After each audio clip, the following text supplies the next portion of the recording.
100కు పైగా దీర్ఘకాలిక సమస్యలకు ఎటువంటి ఆపరేషన్ దుష్ప్రభావాలు లేకుండా హోమియోపతి చికిత్స. నిన్న మధ్యాహ్నం తర్వాత భారత రాష్ట్ర సమితి నుంచి ఒక ప్రకటన మీ అందరి ద్వారా నేను మీడియాలో చూడడం జరిగింది.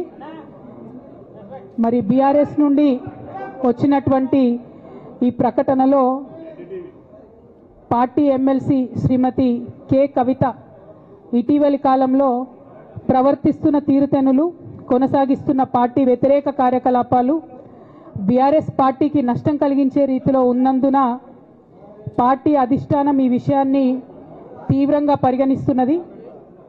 పార్టీ అధ్యక్షులు శ్రీ కె చంద్రశేఖరరావు గారు శ్రీమతి కె కవితను తక్షణం పార్టీ నుండి సస్పెండ్ చేస్తూ నిర్ణయం తీసుకున్నారని చెప్పి మరి నాకు ఒక ప్రకటన నిన్న టీవీల ద్వారా అందుకోవడం జరిగింది. మరి నేను పార్టీ నుండి వచ్చినటువంటి ఈ లేఖలో ప్రత్యేకంగా 2 అంశాల మీద మాట్లాడదలుచుకున్నాను.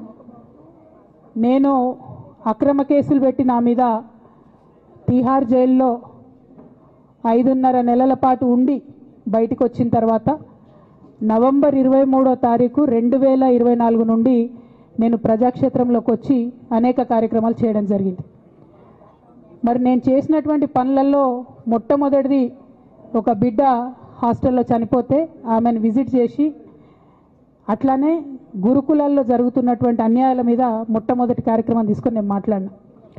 ఆ తర్వాత బీసీలకు జరుగుతున్నటువంటి అన్యాయం, కాంగ్రెస్ పార్టీ మేనిఫెస్టోలో ఇచ్చినటువంటి 42% హామీ కోసము పెద్ద ఎత్తున నేను పనిచేయడం జరిగింది.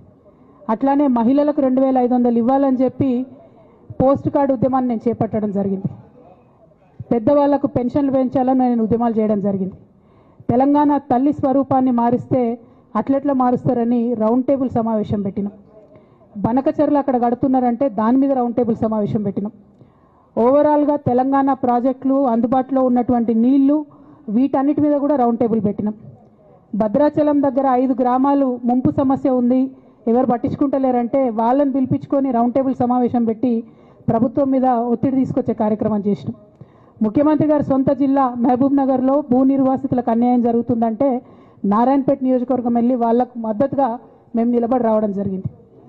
అట్లానే 47 నియోజకవర్గాలలో బీఆర్ఎస్ కండువా బాజాప్తా కప్పుకొని, గులాబీ కండువా బాజాప్తా కప్పుకొని ఎక్కడికి పోతే అక్కడ రావుల చంద్రశేఖర్ రెడ్డి గారిని రిక్వెస్ట్ చేసి భవన్ నుంచి అక్కడ ఉండేటటువంటి బీఆర్ఎస్ నాయకులకు అఫీషియల్ కమ్యూనికేషన్ చేపించి ప్రతి ఒక్క బీఆర్ఎస్ నాయకులకు, కార్యకర్తలకు మాట్లాడి ఆయా పర్యటనలకు వెళ్ళినప్పుడు అందరినీ కలుపుకొని బాజాప్తా గులాబీ కండువా వేసుకొని 47 నియోజకవర్గాలు నవంబర్ 23, 2024 నుండి ఈ రోజు వరకు నేను పర్యటన చేసి అనేక ప్రజా సమస్యల మీద మాట్లాడడం జరిగింది.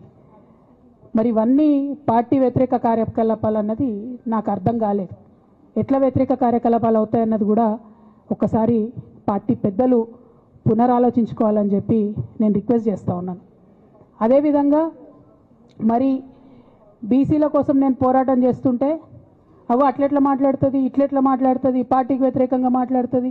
అరే, నేను కాంగ్రెస్ పెద్దల మీద ఒత్తిడి తీసుకొస్తుంటే బీసీలకు 42% అమలు చేయాలంటే ఏది పడితే అది చిల్వల్ పల్వల్గా నా మీద రాపించడం, ప్రచారం చేయడం, చాలా దారుణమైనటువంటి పనులు పార్టీలో ఉన్నటువంటి కొందరు పని కట్టుకొని, కత్తి కట్టుకొని నా మీద చేయడం జరిగింది. అట్లానే నేను ఒక మాట ఏమన్నా, సామాజిక తెలంగాణ సాధన కోసం నేను కట్టుబడి ఉన్నా అన్న. దానిలో తప్పేముంది? అసలు నాకు జన్మనిచ్చినటువంటి నా తండ్రి, ఈ ప్రాణాన్ని భిక్షగా ఇచ్చినటువంటి నా తండ్రి, ఆయన చిటికెన వేలు పట్టుకొని నేను ఓనమాలు నేర్చుకున్న ఉద్యమాలు ఎట్లా చేయాలని, ఆయన చిటికెల వేలు పట్టుకొని ప్రజలంటే ఏంది, ప్రజా సమస్యలు అంటే ఏంది, ఎందుకోసం దాని మీద గలమెత్తాలని చెప్పి నేను నేర్చుకున్నా. ఆ నాయకుడి స్ఫూర్తిగానే నేను సామాజిక తెలంగాణ మాట్లాడినా. భారతదేశం మొత్తంలో ఇన్ని రాష్ట్రాల్లో ముఖ్యమంత్రులు అయితే 75 ఏళ్ళ స్వతంత్ర భారతదేశం, 79 ఏళ్ళు స్వతంత్ర భారతదేశంలో దళితులకి 3 ఎకరాల భూమి ఇస్తా అని చెప్పినటువంటి ఏకైక గొప్ప నాయకుడు కేసీఆర్ గారు. ఆయన దగ్గర నుంచే కదా నేను సామాజిక తెలంగాణ ఎజెండా నేర్చుకున్నది. బీసీలకు ఎవరు వృత్తి పనిదారులు ఉంటే వాళ్ళకి చేయూతనిస్తా అని చెప్పినటువంటి ఏకైక ముఖ్యమంత్రి కేసీఆర్ గారు. చెప్పింది చెప్పినట్టుగా డబ్బులు ఇచ్చిండు కూడా. ప్రతి కులాన్ని కాపాడుకునే ప్రయత్నం చేసిండ్రు. అది కాదా సామాజిక తెలంగాణ? నేను మే 1 నాడు లేబర్ డే రోజు మాట్లాడితే దాన్ని చిల్వలు పలువలు చేసి సామాజిక తెలంగాణ పేరుతోని కవిత పార్టీ పెడుతుందని చెప్పి నేను నిన్న చెప్పిన 2 పేర్లు పని కట్టుకొని నా మీద దుష్ప్రచారం చేసిండ్రు.